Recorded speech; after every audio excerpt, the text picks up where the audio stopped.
Voor dit verhaal wil ik graag van u een titel van een niet bestaande roman. De dood herrijst. De dood herrijst. Het was een warme zomeravond. Toen ik alleen uit mijn kamertje kwam om een pizza op te maken. Ik had zin in een pizza straccio. Ik had zin in een pizza. Het kan me niet schelen welke soort, als die maar uit de magnetron kwam. De pizza was heet. De kaas droop eraf. En de rook. Ik ging zitten.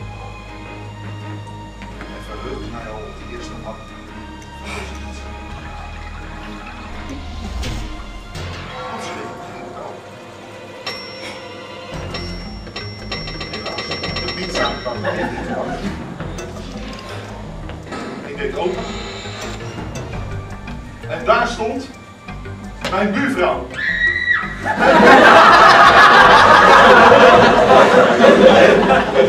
Met wie ik een aantal weken een stille affaire heb gehad, die mij typisch luidruchtig werd. Ik had haar de deur gewezen. Maar ja, het was wel de deur hiernaast. Dus dat zou niet doen. En daar stond ze weer, met een leeg kopje in haar handen. En de bekende vraag.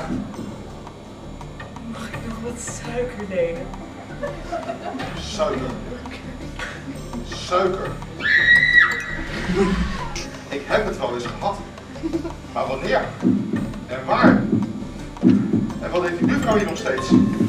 Wat moest ik doen? Moest ik haar binnenlaten? Of...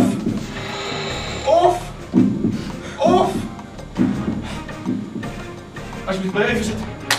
Ik ga even suiker zoeken. Ik mag uitleggen. Wanhopig zocht ik alle kastjes af. Alle kastjes. En plotseling kwam het ene kastje te dichtbij. Of...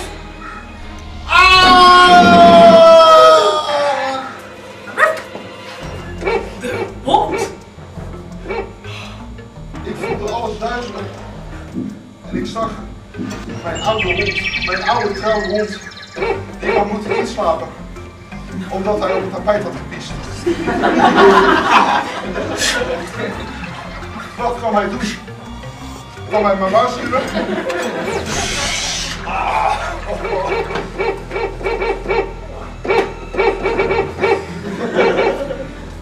Of kwam hij alleen maar terug om mij te straffen?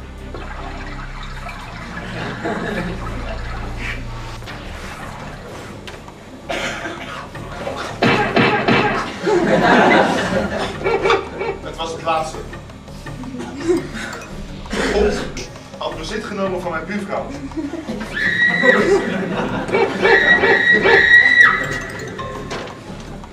En samen tergden zij mij met suiker, dat ik toch niet bleef te hebben. Ik moest wat verzinnen. En plotseling wist ik het. Mijn hond. Mijn hond die ik had moeten inlapen omdat hij op het tapijt had gepiest. Mijn hond kon het maar op één manier verleiden. Helaas, voor mij vanavond geen pizza.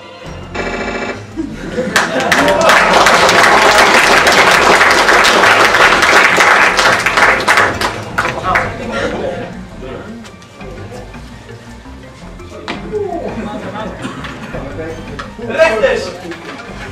Uw choreograaf. Deze leerzame scène. Ik wilde deze scène 2 punten geven.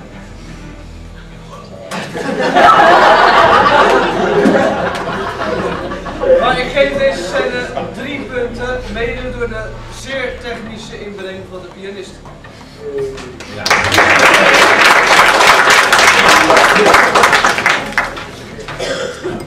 Ik vond het een grappige scène en ik vond de hond een mooie vervanging van de kat. Daarom 3 punten.